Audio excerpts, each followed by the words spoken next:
David, without any further ado, please, time is yours. Thank you. Hello again, everybody. Hello. Hi. Okay, everybody relaxed? Everybody had lunch? Yes, David. Okay, let me just... So in this session then, we're going to talk about developing speaking skills. And as we know, speaking is probably the #1 important skill in everyday communication. And of course, it is important for those exams as well that you were just watching that video about. Let me just start this. Okay, so developing speaking skills. There we go, and off we go. Now, some of this is kind of relevant as well to what we were discussing this morning. Oh, there's me again. And when I talked earlier about the need for a genuine reason to communicate, it's of course especially important with speaking because students need a reason for speaking. They need, remember, an information gap. So there is something that one student knows, the other student doesn't know that. There's a gap in information they need to close by speaking and listening to each other. And in today's session, I'm going to start with, looking at different topics for communication.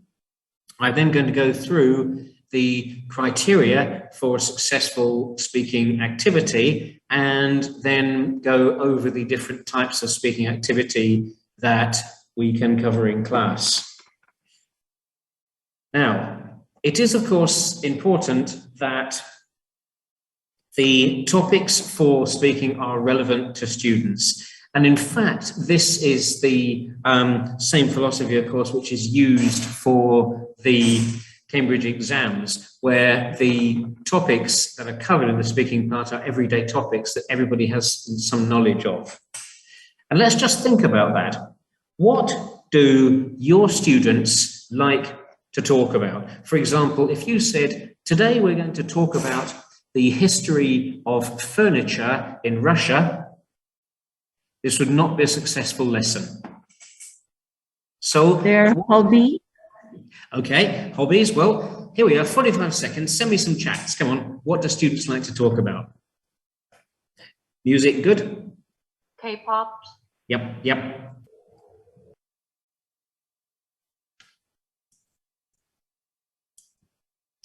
Oh, here we are. Yes, all of these standard topics. Yes, okay. Keep them coming. So, music, games, movies, lots of games. Anime for young people. Yep, okay. Yes, food, of course. Many people are suggesting games. Oh, here we are. Yep. Yes, of course there are. Okay, so all of those are logical topics. It kind of depends on their age as well. Here are some more. Yeah, okay, experiences are good as well. So there's jobs, of course, even if they don't work yet, perfect jobs they want to do in the future. We need to be a little bit careful with television because certainly in my experience, a lot of younger people especially don't watch much TV anymore. Because of course everything is YouTube now. So we need to be a little bit careful to make sure that it's still relevant. So I think we have that one. Yep, okay. IGTV, yes. Of course, the problem is with social media is that it changes all the time, doesn't it? Of course, their friends and music and songs. Food is quite a general subject. Education, of course, is relevant to everybody. So their favorite teacher, what they like, but also education in general. How is it important? How will it change in the future? How is it different in the past? Experiences in traveling, so there we are, travel, yes. Different kinds of sports.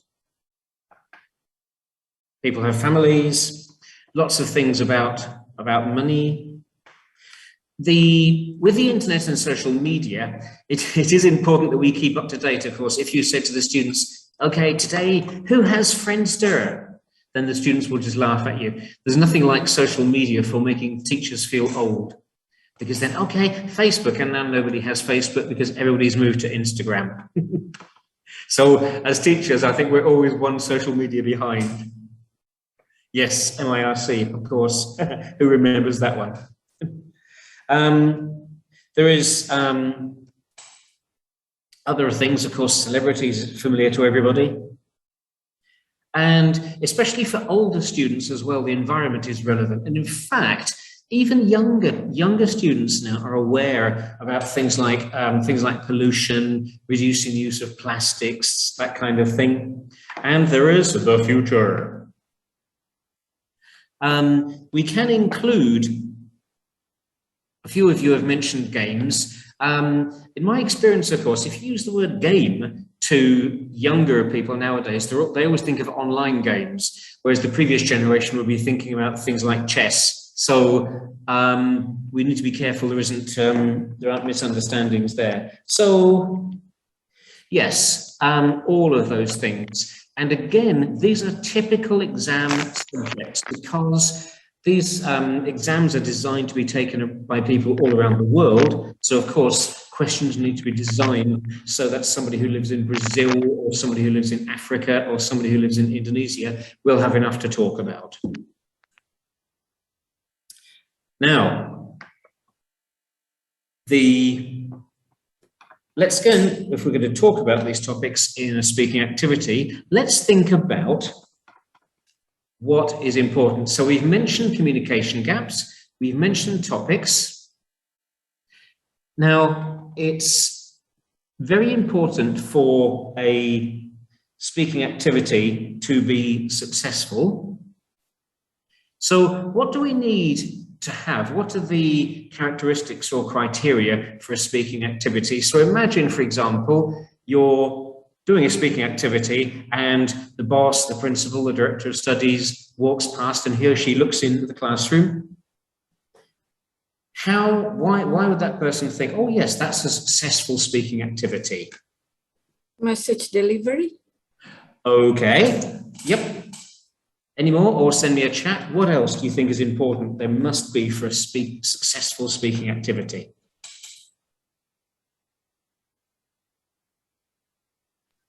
Active participation from the Yes. participants. Okay.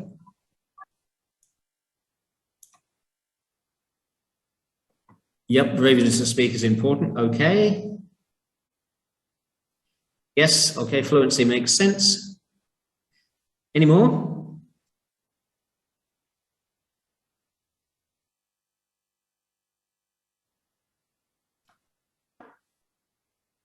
Yep, okay. Using the target language is interesting, and I'll talk about that in a minute. Okay, yep, okay. Oh, expression is an interesting suggestion. Good, thank you, Yasmi. Any more? Oh, gesture, that's interesting. Yep.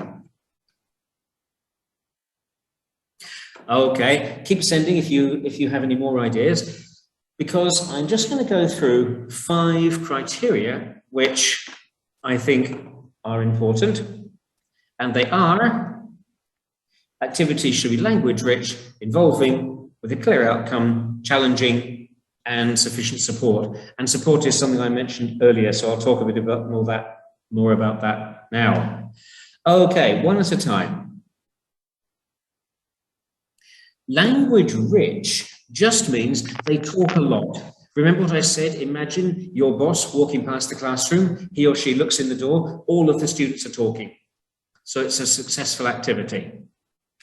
Now, not just that they're talking, but that they're using a variety of language. It's not just, I have one brother, I have 2 sisters, I have one mother, I have one father, I have 2 cousins, I have 3 uncles, because that's kind of, there's no variety there. So we're hoping to hear, especially at high levels, perhaps a mix of tenses, perhaps use of modal verbs, conditionals, that kind of thing, perhaps adjectives, some adverbs. We need to be very careful though, because with speaking, we're principally focused on, as one of you said, fluency, as I think he said earlier. So we don't want a situation where we say to students, okay, you must use simple past tense only, because then the students are busy thinking about, Imagine you asked your students, tell me about an amazing experience in your life. Now, a student might say, the most amazing experience in my life was my wedding day, with the wonderful, delicious food, the hundreds of guests, the wonderful clothes that everybody wore, the music. I love music, so a variety of music is good. That activity will always be in my head. Now, you'll be very happy if your students use that, but I didn't use any past tense at all. So we need to be very careful about not restricting the students. They can use pretty much any grammar they like, as long as they're speaking in English. However, of course, yes, we might design an activity so that they use simple past, for example, or the future. Involving. Involving means everybody talks. So language rich, there's lots of talking. Involving, everybody talks.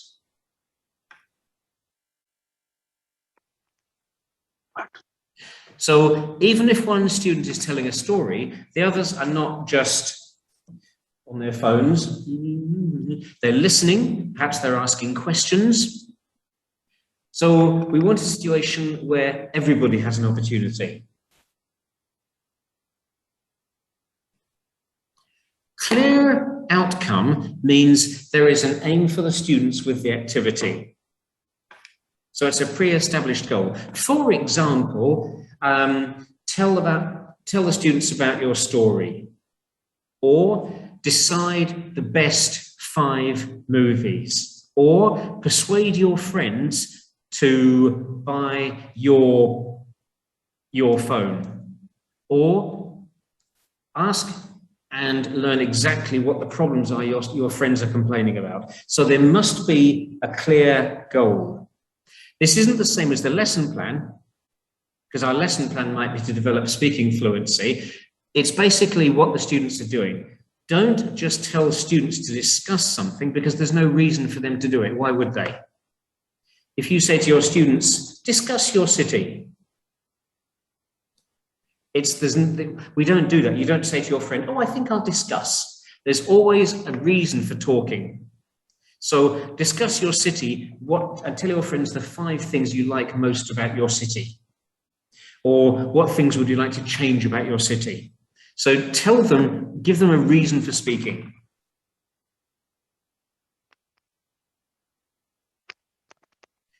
Challenging.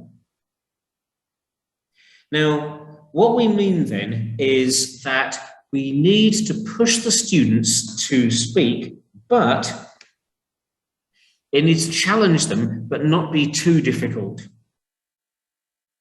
In other words, we don't just want to say, okay, tell all your friends your favorite color, red, blue, yellow. So there's no challenge. However, we need to be careful, because we always need to think about the kind of words and grammar the students will need. It's very easy to design what we think is quite a good question, a simple task, but that's too difficult.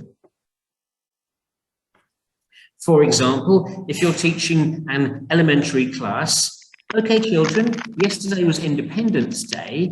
Imagine what would happen if Sukarno had never met Hatta. Okay, discuss that. Now, to answer that question needs 3rd conditional. Elementary level students are not going to produce that.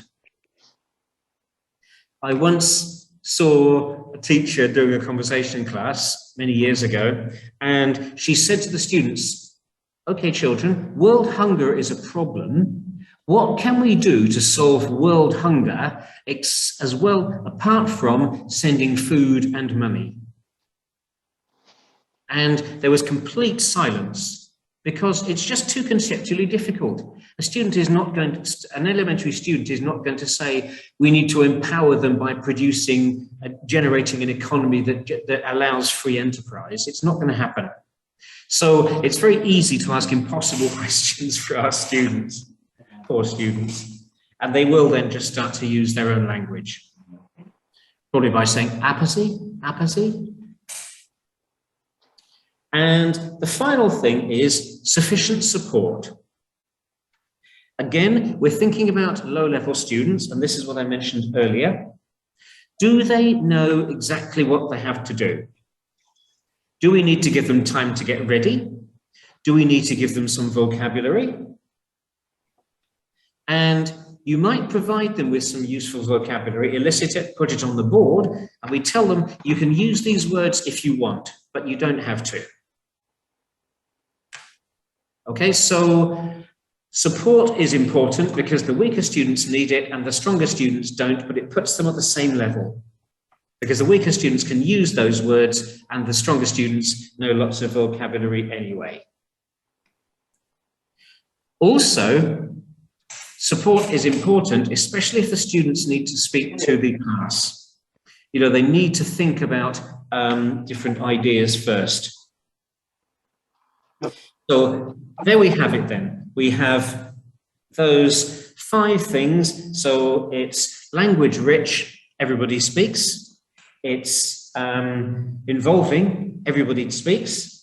It's clear outcome, they know what to do. It's challenging, not too easy, not too difficult, and sufficient support so they know what to do. Now, in my experience, the number one reason why speaking activities fail is because the students don't have enough support. They don't know what to do. And then very often teachers come to me and say, my students don't want to talk. They don't like talking. Of course they do. Students love speaking. It's what they want to learn most. And my decades of experience has taught me that all students will talk if they have enough support.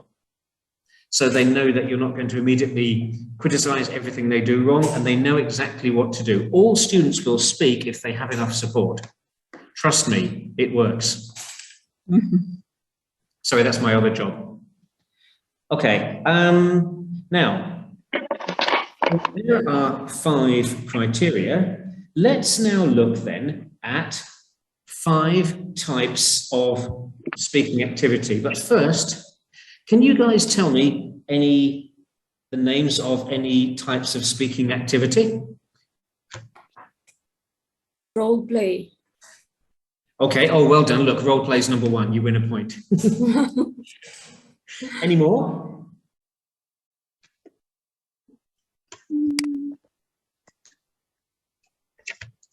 Or my message, if you like. Storytelling is good, yes. Oh, that's right. That's number 5 on my list.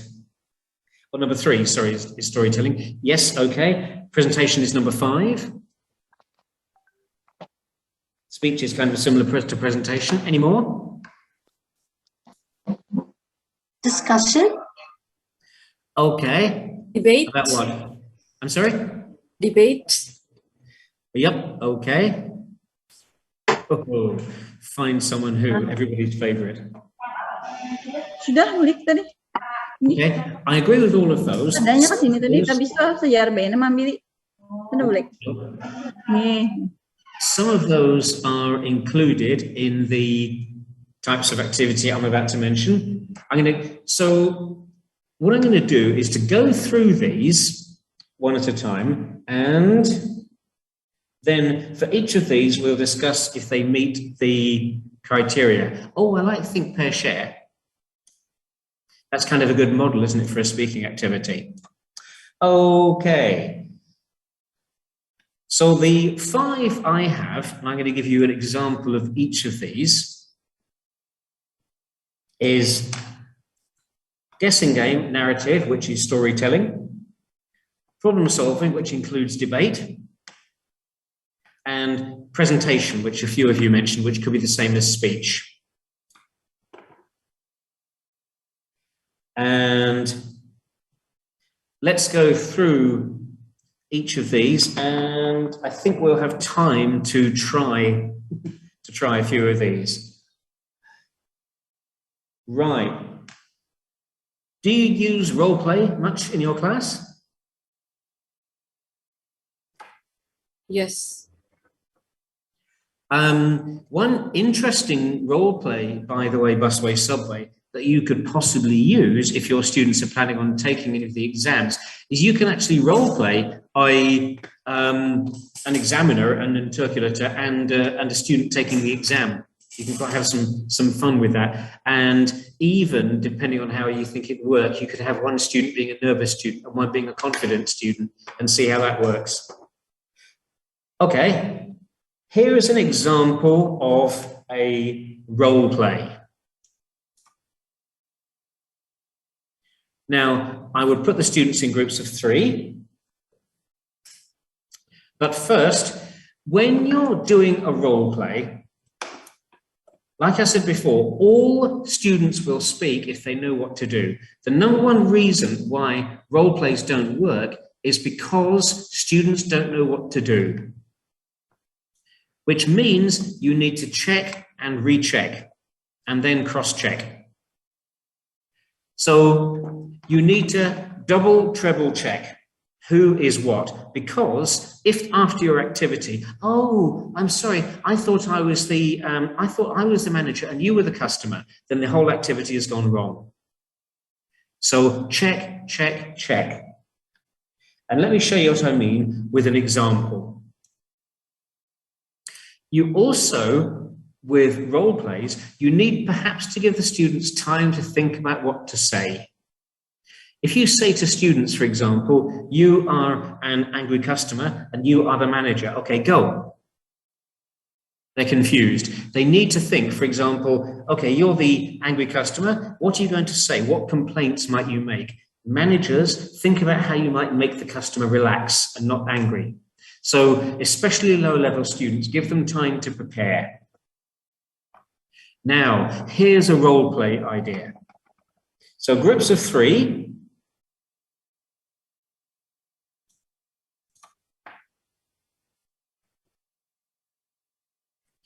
And we have parents and a teenager who wants to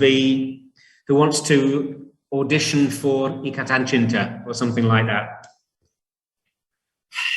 The never-ending Cinetron. Okay, so there would be roles. You would have 2 parents and 1 daughter or son. Now, oh yes, Neil, that's my secret. Now, with this, it's very flexible because if you don't have the right number of students, then you can have just 1 parent and the children. So they're either working in 3s or in pairs.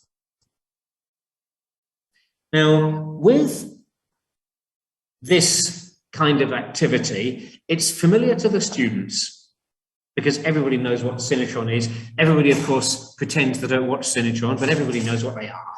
Everybody knows about parents, about teenagers, that kind of thing.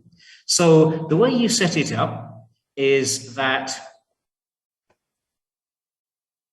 you tell the teens you want to be famous and rich. And parents, do you think the parents agree? Do you think parents want their children to drop out of school and become a Cinetron star? Some, yes. Okay. But basically then, you tell the parents, no, you don't agree, because your son or daughter, you want your son or daughter to go to university or to continue school. And the students need to work together to reach a compromise.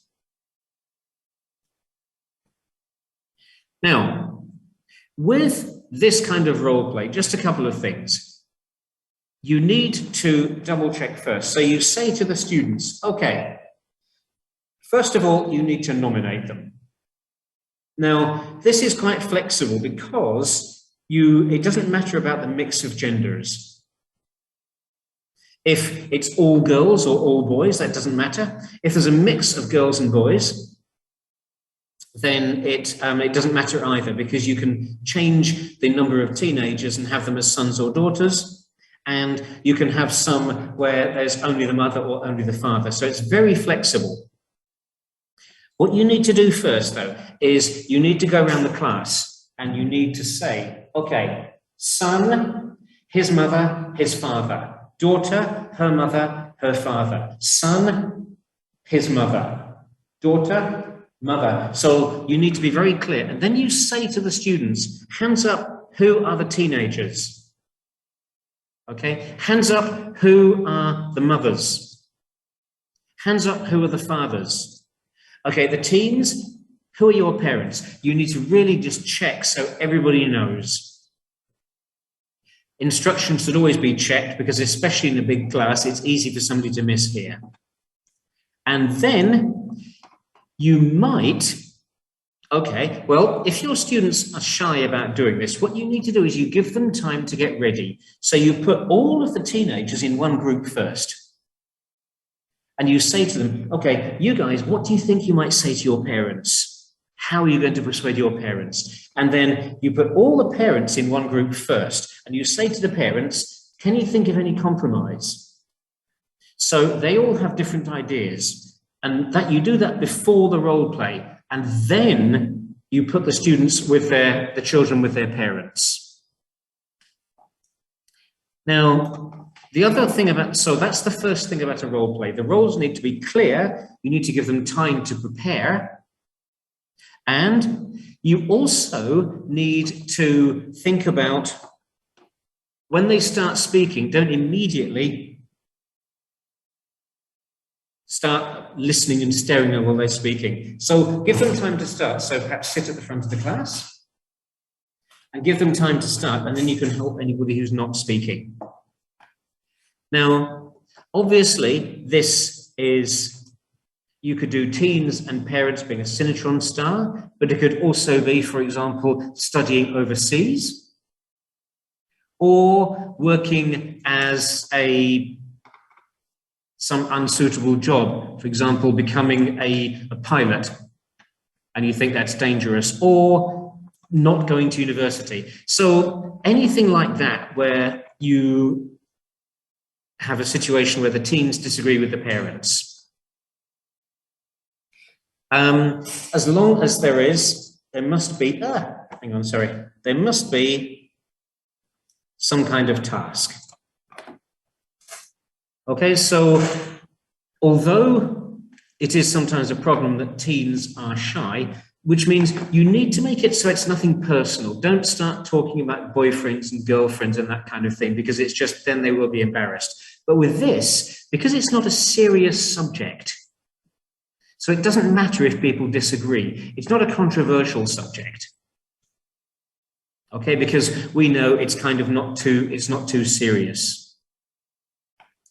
So if they're shy, you could ask some confident students to perhaps give a demonstration first.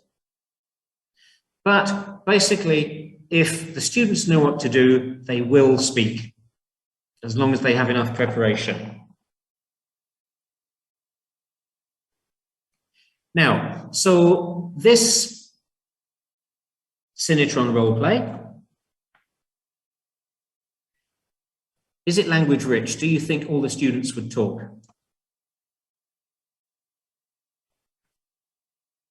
No. Okay, so how could you help?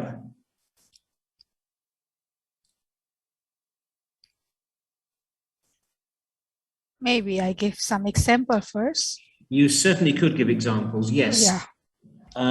So write some vocabularies. Yes, you could, absolutely.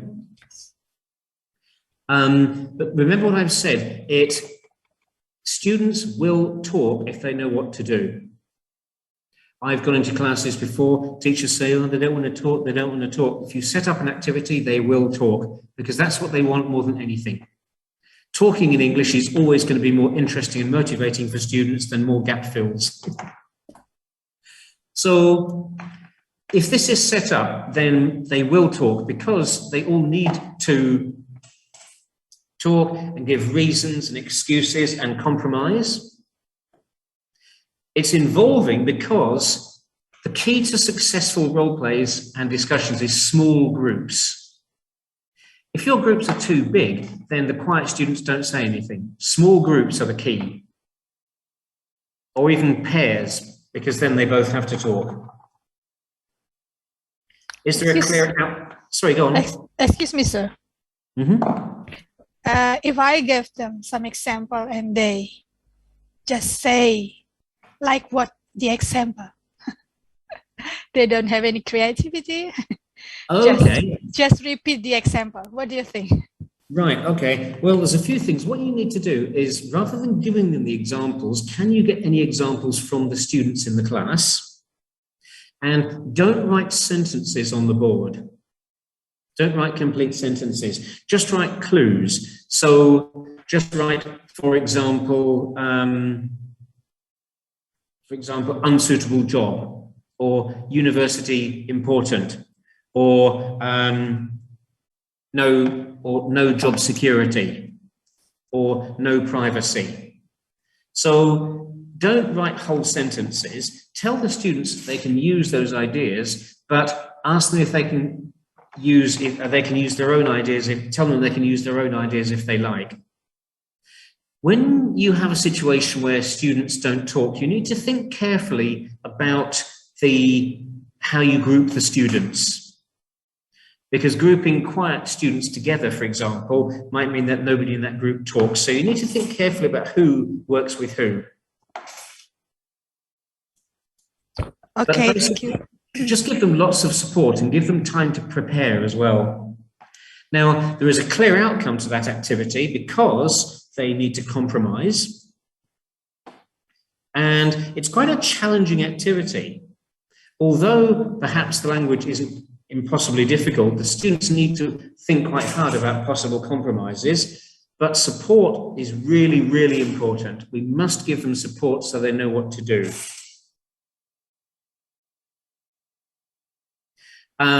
But, you know, with role plays, there are all kinds of everyday situations that you could talk about with that. The important thing is there must be some element of conflict that they need to resolve by talking to each other.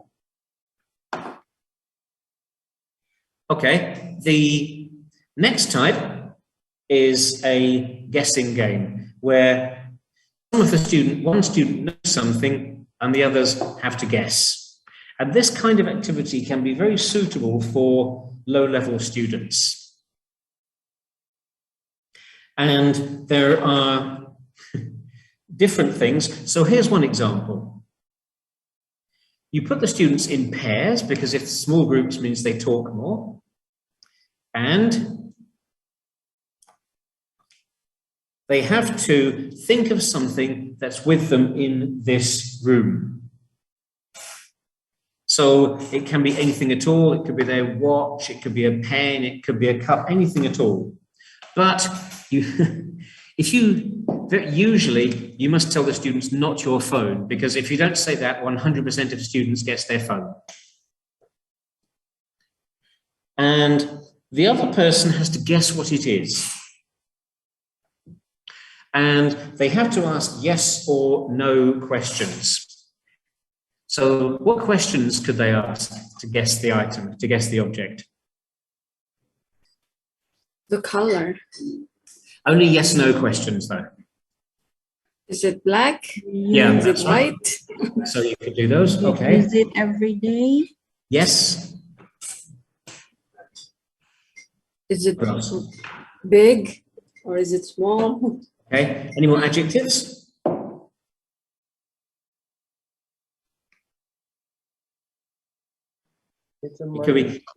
It could be, is it expensive? Does it have smell?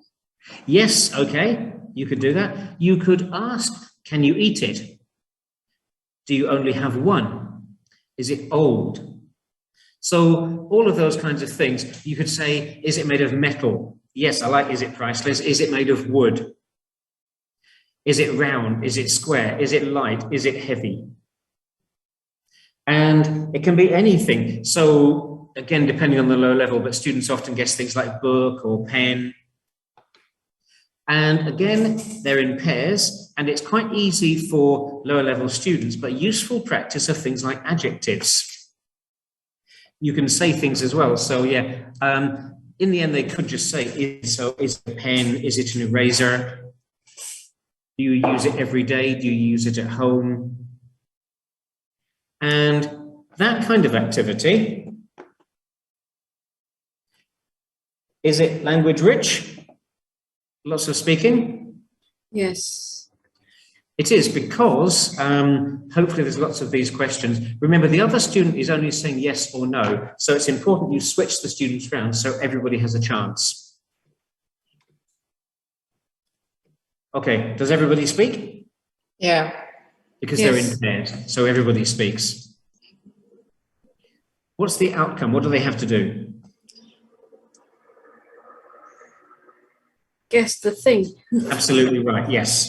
So there's a clear outcome. Is it difficult but not too difficult? Not too difficult. It's not too difficult because It's easier than role playing. Depends yeah, on- okay. Probably easier than the role play. So if your students are a bit shy, you can start with something like this as a speaking activity, so that they build their speaking confidence. And it's only, you could, if you think it's too easy and they only have pens and pencils, it could be anything in the room. So then they can have chair or picture or clock or fan, something like that. And sufficient support. How can we help our students to make sure this activity is successful? What can we do before they do it? Giving a clue. Motivating, praising. Yep, all of those things. And of course, remember, we could demonstrate the activity first. So you could either use the teacher and a student or two smart students, just so that they understand. This, as well as an object, this could be something else. You could also use this with jobs. So guess the job. So is it indoors? Is it outdoors? Is it dangerous to wear a uniform? Is it a big salary or a small salary? And for higher level students, then it could be something perhaps more abstract. It could even be a place or something like that. Okay, so that's guessing game. Storytelling or narrative. And for storytelling in groups,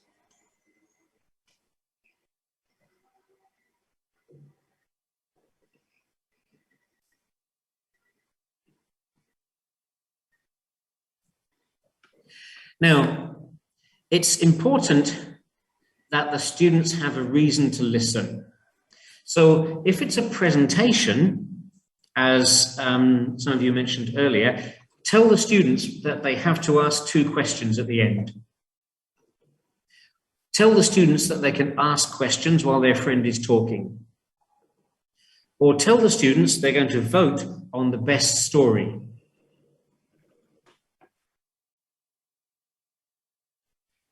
So, for example,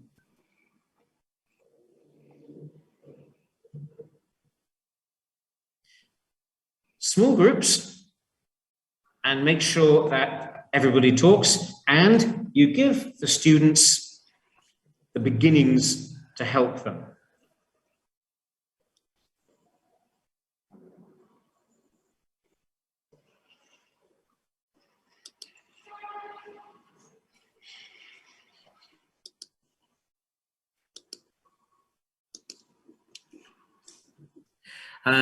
Again, it's a bit more difficult, but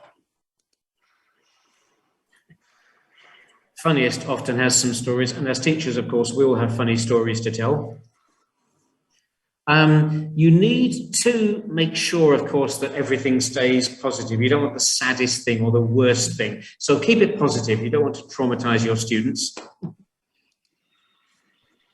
Now, just for a minute, if you were doing this activity, could you think of a story that you could tell? Do you have a story?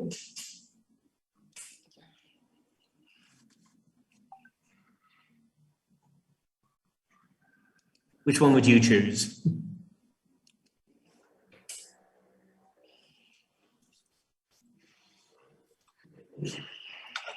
The funniest. Most Okay. embarrassing. Oh dear. Oh, as teachers, we all have embarrassing things that have happened, usually when we fall over in class or drop something or forget something. This can be a good activity. Again, you need to make sure that everybody participates. So analyzing this activity.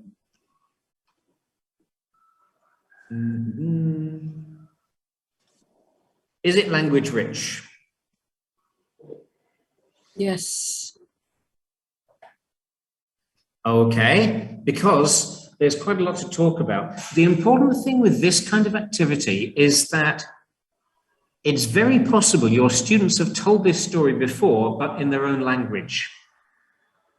So it might be the first time they've told this story in English, which is a big help to students because they don't have to worry about what to say. They can focus 100% on how to say it.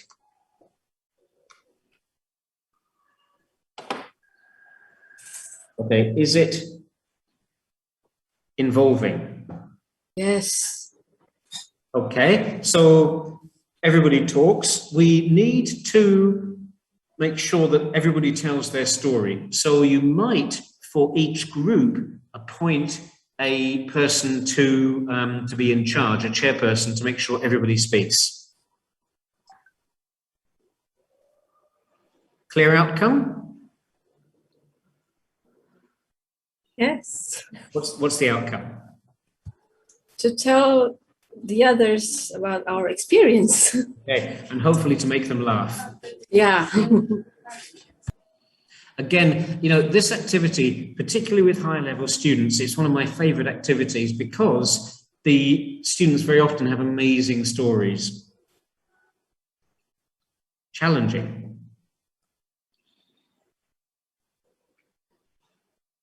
Yes.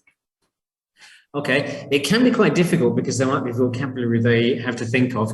It's an important point from the Asni as well, if they understand, but there's a teaching opportunity there because if one of the students says something and the others don't understand, the other students can ask for clarification. Do you mean that? Can you tell me, can you explain that? And that's a real world skill. That's a real life English language skill.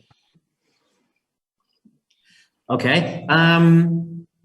Storytelling about a folktale is interesting as well, and that can be fun, yes, based on the curriculum. Again, it's useful because they know the story in their own language, and therefore they can focus 100% on telling it in English. The only thing you need to make sure of is if the other students understand the story, then it's not so interesting for them. So, interesting question. So we need to make sure if they're telling a folk story, for example, they might change one detail or they might have to add something and the other students have to listen and find what's been changed. Okay, interesting story interesting question here about, okay, so if you explain it in the student's language, does it mean we failed as teacher? Okay. It doesn't mean we've failed as a teacher. No, I think it's, if possible, we need to be using English and we need to think about other ways of explaining something. It certainly doesn't mean it's a failure as a teacher. No, I think that would be too strong. I think it depends what you need to explain. If it's for the students for what to do, remember that sign language is important. So we can use a mix of English and sign language. You know, we're telling the students, so you two, two. Okay, everybody stand. Okay, you speak. So we can use that as well. It doesn't mean we fail, but it might mean that the instructions need to be just clarified a bit, and they need to be checked. So it's better if we don't, but no, I would say, you know, if you need to do that to make the activity succeed, then do that. But teach the English at the same time, so next time they understand, because it's a learning opportunity.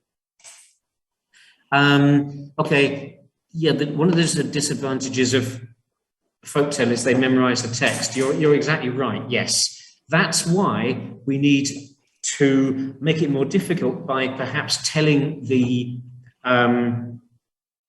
students to change something in the story, or perhaps to tell it from the point of view of them being in the story in first person. I think I'm a big fan of using Indonesian folk tales because there's such a rich tradition, isn't there? Because there are the famous ones like Malin Kundang, where everybody knows the story, but there are, each different area as well has its own folk tale, and sometimes there are differences as well. Remember, incidentally, there are other traditions as well. There are other famous stories that the students can tell that maybe their friends don't know. There's the usuals, you know, the fairy tales of Goldilocks and Seven Dwarfs, but there's also the Arabic tradition of folk tales, Sinbad, Aladdin, those stories as well. So there are very rich traditions of stories. And it would be interesting if any of the students had particular stories that perhaps their grandparents told them as well from the past. But obviously, we don't want students just remembering and then telling the story, because that's not really practice with speaking.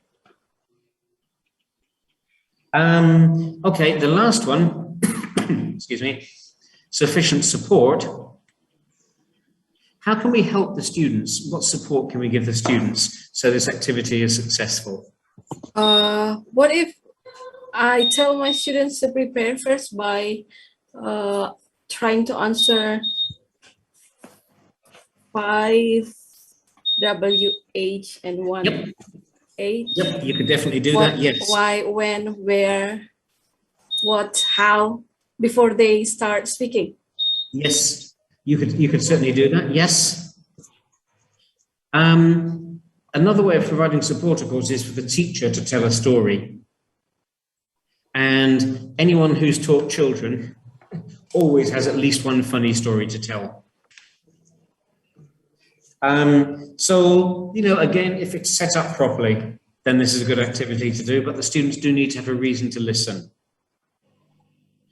Okay, now the next one we're going to look at is problem solving. And for problem solving, problem solving where it's a collaborative activity.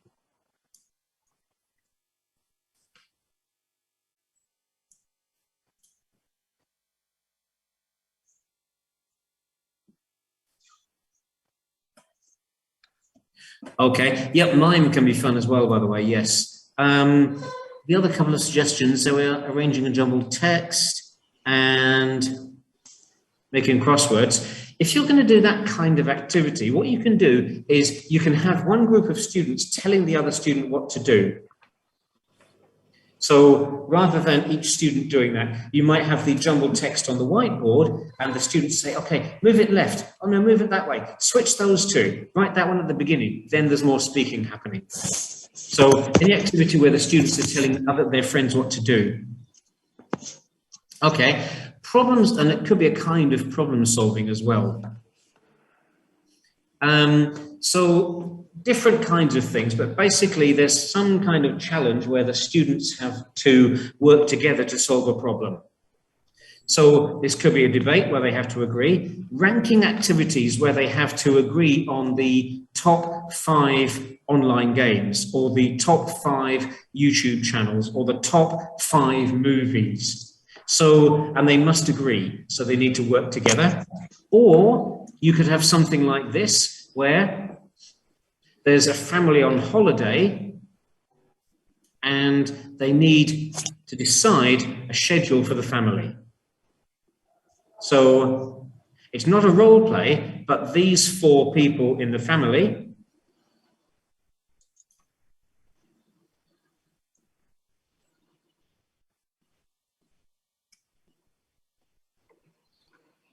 and they have to suggest a schedule for this family. And of course, it's almost impossible because everybody wants different things.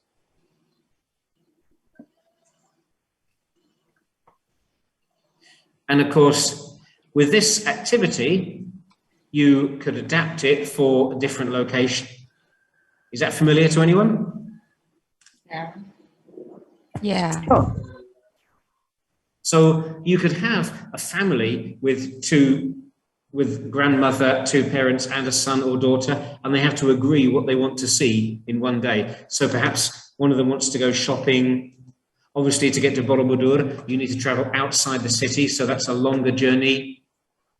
But these 2 activities are in the city, but perhaps the children aren't interested. So similar kind of activity where everybody has to agree.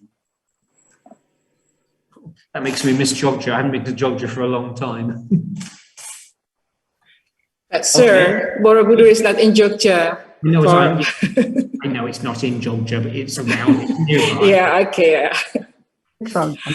Surely you'd agree as well that nearly everybody who goes to Jogja on holiday visits Borobudur. But obviously, it's good because it's not in the city. That makes the activity more challenging because it's a longer journey to get there. Okay, so if we think about that activity, the problem solving, oops, going backwards. So there's also things like debates, as I said, or lists of things, or plans. Now, is that language rich? Yeah. Yes. Because there's lots of discussion about what's best, language of recommendations, that kind of thing. Is it involving? Yeah. Yes. Yes. Because they must agree. Yes. So it's important that that's the thing you must tell them. You must agree. So they need to make sure everybody contributes. Clear outcome?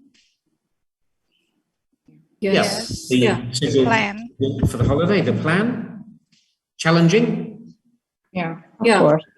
It's challenging because different people in the family like different things. Maybe the children don't want to go shopping in Jalan Malioboro, but the perhaps Granny doesn't want to go all the way to see Borobudur.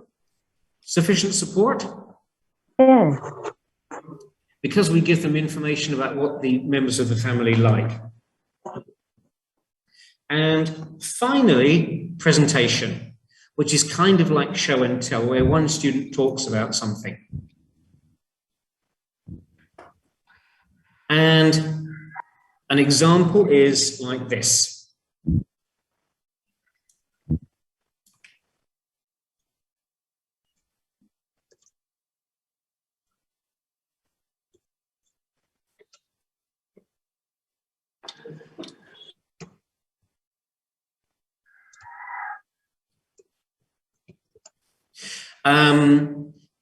It's very important that we're strict with the time. You might actually set only 3 minutes. Obviously, if it's a large class, then you keep it short because the students might not be interested, especially teens. Teenagers aren't always interested in other people, as I'm sure we know. Now, this activity, is that language rich? Yes. We hope so, because different children have different kinds of hobbies. Some like to play sports, some have different hobbies or like doing different things. Is it involving? Yeah. We need to make sure the other students have a reason to listen. So, as we heard earlier, we can ask them to ask 5 WH questions or 2 WH questions. Clear outcome?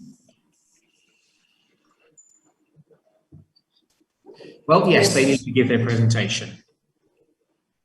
Challenging? Very challenging. It is challenging, isn't it? And what about support? What support can we give them?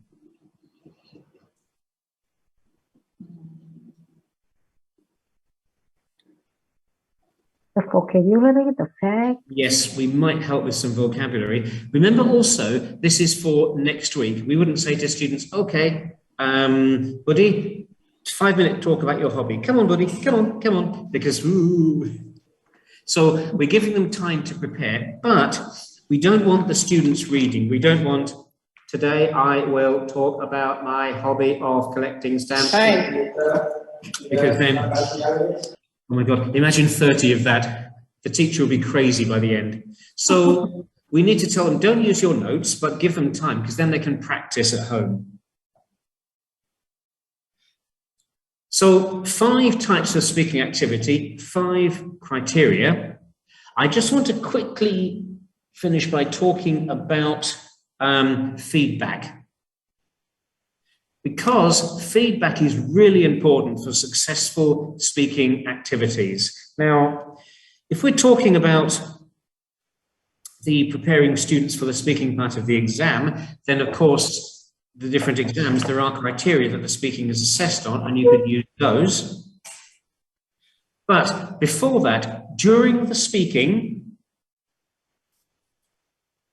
we need to be very careful to monitor carefully and not interrupt. If a student is speaking and the teacher is there, then of course, then the students will stop speaking. When you're monitoring the students, break eye contact. So when you're going around and the students are talking, don't look at them. Okay, turn to one side. You can be looking over there, but listening to what the students are saying. Okay, so break eye contact. If you're doing a speaking activity using Zoom, turn off your camera if they're in breakout rooms, because we don't want to intimidate the students. So let them talk. Don't say anything, because you need to be letting them talk. You can monitor, you can make notes, and don't intervene unless they start using their own language, in which case you should help them. Or there's a tula lead where there's conversation that's broken down, or if they ask for help, then you can help. The rest of the time, let them speak. Let them build their confidence and fluency. Remember, the students need to know that if they make a mistake, you're not going to say wrong. Let them talk first. You can help them at the end. And you must give feedback, because otherwise you can't develop their speaking skills. So it's very important to give them feedback, but not just on grammatical accuracy. How well did they achieve the task? Did they agree? Did they make a schedule? Did they speak fluently? Did they take turns? Did they respond to each other? How was their pronunciation? Was it really clear? Did they speak naturally, not just speaking like robots like that? Was it easy to understand? Did they use some nice vocabulary? Not only grammar. Yes, of course, we can comment on their grammar, but not only the grammar. Don't make speaking activities a grammar test. And please, I hope this writing is big enough. Not only bad things, but also good things. It's very, very important we encourage students by telling them the good things, because if we only tell them the bad things, they don't know what to do next. They only know what not to do. And remember as well, if you can, keep the feedback as student-centered as possible. For example, if there are grammar mistakes, write some of them on the board, and then in groups, the students decide how to correct them. So keep it student-centered as much as possible. And just finally, quickly, because we're Nearly there. If you're teaching speaking online, there are a couple of other things you need to be careful of as well. Does anybody here teach speaking online? Yes, I do. Okay, now the principles are the same, but there are 3 problems we all need to remember. Instructions need to be double checked because it's more difficult online for us to monitor. So we need to double check everybody knows what to do, because when we go around the breakout rooms, as you know, it takes time to move between different breakout rooms. So we need to really check the instructions. Monitoring isn't as effective because we can only see their faces if their camera's on. So, you know, we can't see what they're doing, what they're looking at. And as I'm sure you know, when you move between the rooms, there's a delay, and we can't watch them all the time. Obviously, when we're in a classroom and we hear a mistake over there, we can go and help. It's not as easy when you're teaching online. And grouping is more difficult. So we need to think carefully about how to group the students. But all of the same things apply with teaching speaking online.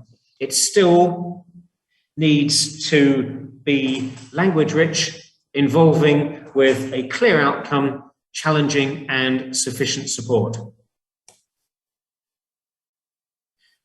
I would like to thank you all for the thank you for your thanks, but also the comments and input from the 2 sessions. I've enjoyed giving those sessions, and I hope that these will be useful for you, and I'd like to thank you for inviting me. So, Ali, over to you. All right. Well, thank you very much, David, for such a great facilitation, sharing workshop about the topic of developing the speaking skills of the students. And these strategies that David shared were very practical, the kind of techniques that you can directly implement in your next class. So thank you very much for that, David. And please, everybody, join me in giving applause to David for such great presentation.